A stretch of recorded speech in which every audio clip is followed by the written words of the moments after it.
A presença da Irmandade do Aço na série foi simplesmente sensacional. Foi um absurdo ver essa facção na TV e eles simplesmente acertaram muito na estética deles, na minha opinião. E se você gostou deles e se interessou em mais nessa facção, quer saber a história e todo o passado deles, então você clicou no vídeo certo. E nos próximos minutos eu vou te contar as principais informações que a gente tem sobre a Irmandade. Eu vou te contar a história deles, seus ideais, como eles são representados em cada jogo e claro que muito mais. E quando o vídeo acabar, não esquece de deixar o seu like se você gostar do vídeo, ou também o seu dislike se você não gostar. Mas comenta aí também o que eu posso fazer para melhorar e trazer um conteúdo melhor para vocês. E se você curtiu esse vídeo e quer saber mais sobre o universo de Fallout, é só se inscrever no meu canal, porque eu tenho muita coisa de Fallout para ser lançada aí. Se você quer ficar muito inteirado nesse universo, então se inscreve aí para não perder mais nada. E agora bora começar. A Irmandade do Aço é uma facção paramilitar e tem como foco principal a preservação de tecnologias avançadas. O grupo é dividido basicamente em vários capítulos, que basicamente são grupos menores do grupo todo, que são liderados por algum ancião. Ela foi fundada por um capitão oficial dos Estados Unidos chamado Roger Maxson, logo após a Grande Guerra, tendo como principal objetivo a preservação da tecnologia avançada e a regulação de seu uso. E apesar de apresentar um comportamento muitas vezes isolacionista, a Irmandade do Aço é sem dúvidas uma das facções mais importantes de todos os ermos, embora seu poder e influência tenha variado ao longo do tempo e também dependendo do capítulo que é da Irmandade que a gente está falando. Entretanto, a Irmandade mantinha uma visão preconceituosa com qualquer humano mutante, principalmente com os supermutantes. Mas essa política foi radicalizada em 2287, com ordens permanentes para tirarem qualquer abominação do pós-guerra. Mas eu tô me adiantando um pouco, cerca de 200 anos. Vamos começar certo e vamos começar pelo começo, né? A história da Irmandade começa no ano de 2076, com um evento que ficou conhecido como a Rebelião de Mariposa. Esse evento é bem complexo e longo, então eu vou resumir ele basicamente para as partes importantes para você conseguir entender a história da Irmandade. Mas enfim, em 2076, uma equipe militar liderada por Roger Spinfield e Roger Maxson foi designada para cuidar de um projeto dos Estados Unidos que estava desenvolvendo um vírus de evolução forçado, ou FEV. Os militares não sabiam para que servia o vírus e não tinham ideia do que eles estavam fazendo. E em 7 de janeiro, todo o projeto junto da equipe de segurança foi transferida para a recém-construída base militar de Mariposa. A finalidade dessa base militar foi de iniciar o teste do vírus em seres humanos, e toda a equipe de segurança não tinha conhecimento da natureza da pesquisa. Mas quando descobriram, tudo começou a entrar em colapso. Roger Spindle teve um colapso mental e os soldados gritavam por sangue dos pesquisadores. A fim de evitar que um motim acontecesse, e como Maxson era o único no comando, ele ordenou que todos os cientistas fossem interrogados. Mas isso não acalmou ninguém, principalmente o Maxson. Ele acabou perdendo o controle e assassinou o cientista-chefe do programa. Isso porque ele não conseguia acreditar que quem estava financiando o programa era o próprio governo dos Estados Unidos. Mas ele eventualmente foi convencido, e no dia 20 de outubro de 2077, ele tentou entrar em contato com o governo americano, mas não obteve resposta alguma. Ele então ordenou que seus soldados trouxessem todos os seus familiares para a base militar de Mariposa, e no dia 23 de outubro de 2077, ocorreu a Grande Guerra. Não muito tempo depois, no dia 27 de outubro, Maxson, junto de ex-militares e suas famílias, deixaram a base rumo ao bunker do governo de Lost Hills. Quando eles finalmente chegaram ao bunker, Maxson utilizou uma rede de satélites para transmitir um pedido de socorro para tentar entrar em contato com qualquer um que aceitasse. Elizabeth Taggarty, que na época estava nos Appalachians, aceitou o pedido de contato. E eles mantiveram contato e eventualmente Taggarty se juntou à bandeira de Maxson. E quando ele expandia a Irmandade na Nova Califórnia, ela expandia a Irmandade nos Appalachians, até o momento em que a Irmandade dos Appalachians encontrou os Chamuscados. uma praga com potencial para erradicar a humanidade inteira. Na década de 2090, Teggeri perdeu contato com Maxon e fizeram de tudo para segurar os ataques dos chamuscados, mas eventualmente foram exterminados no dia 18 e 19 de agosto de 2095.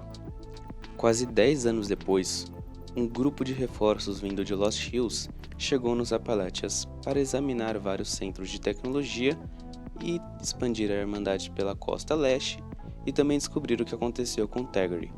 Conhecidos como a primeira força expedicionária da Irmandade, liderados por Layla Hamari e Daniel Shin, eles deveriam estabelecer uma base de operações no Fort Atlas. Layla tinha uma visão muito diferente do que a Irmandade tinha em relação aos sobreviventes da bomba atômica, e quando teve a possibilidade de interromper uma possível conexão entre ela e os da Irmandade de Lost Hills, ela não pensou duas vezes e destruiu o comunicador. Ainda não sabemos o que aconteceu com esse capítulo depois desse evento. Entre 2135 e 2161, Roger Maxon morre de câncer e seu filho Maxon II assume o comando da Irmandade, mas também vem a falecer em 2155, durante uma batalha contra um grupo de invasores conhecido como Víboras. O neto de Roger Maxon acaba se tornando um ancião superior em 2159, e no ano de 2161, a Irmandade acaba descobrindo a presença de um novo inimigo. Eles haviam descoberto a presença da Unidade, uma organização de supermutantes lideradas pelo Mestre. A Irmandade estava em um impasse.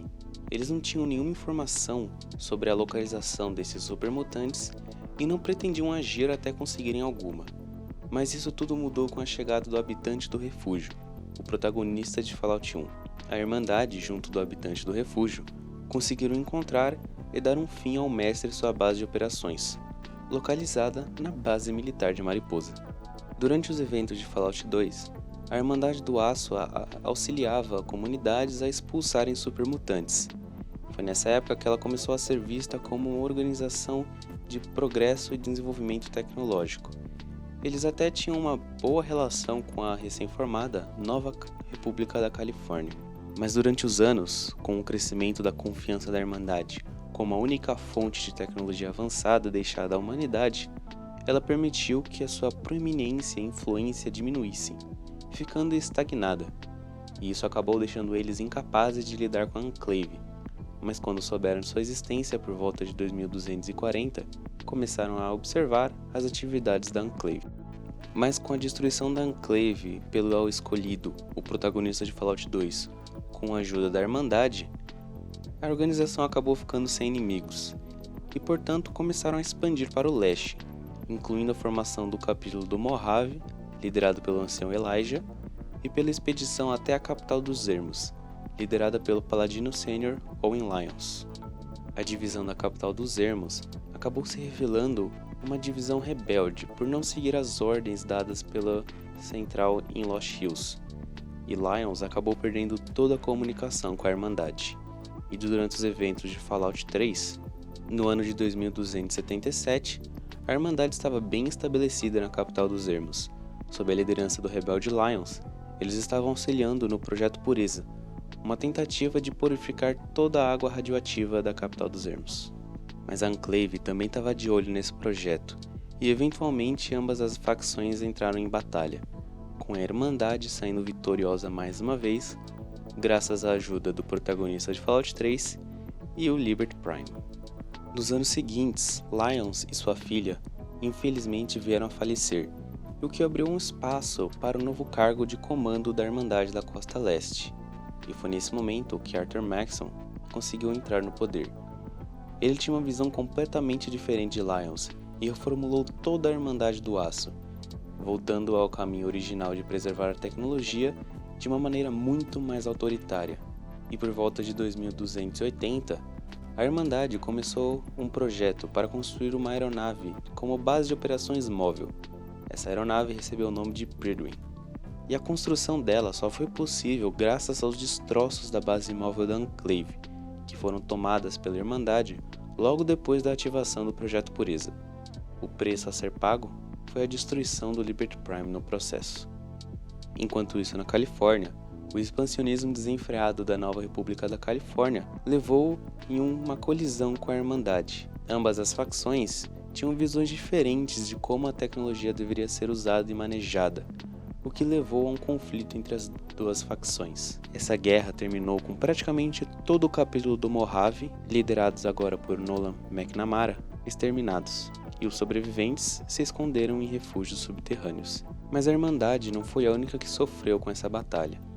A NRC perdeu muito apoio e influência que tinham, porque a sua moeda acabou perdendo muito valor como consequência da guerra.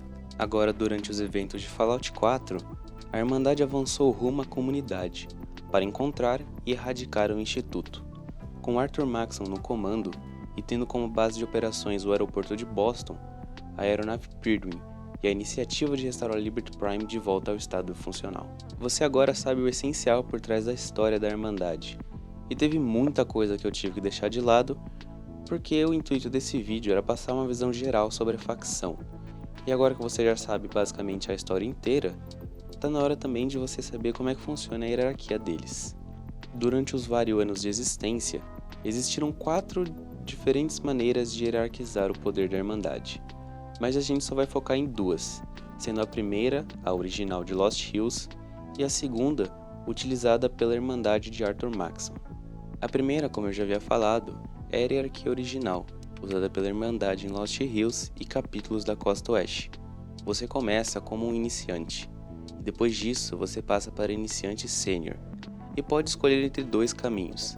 Se você optar pelo caminho do escriba aprendiz, você eventualmente se torna um escriba, depois você passa para escriba sênior e depois para escriba chefe, e finalmente você se torna um senhor.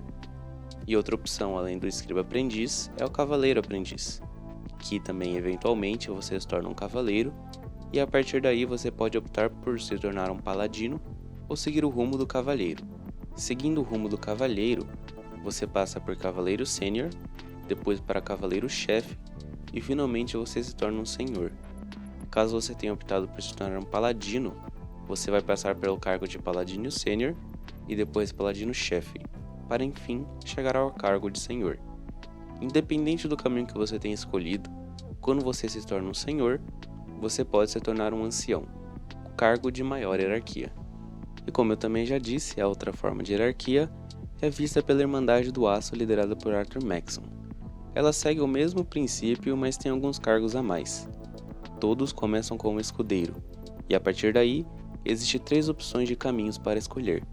O primeiro é o escriba iniciante, depois para escriba sênior, inspetor e finalmente escriba chefe.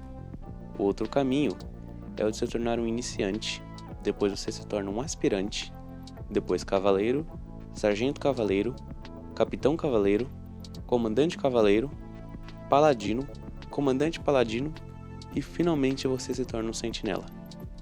E o último caminho que você pode escolher é o de lanceiro iniciante e eventualmente você se torna um lanceiro, depois cavaleiro lanceiro, sargento lanceiro e finalmente capitão lanceiro.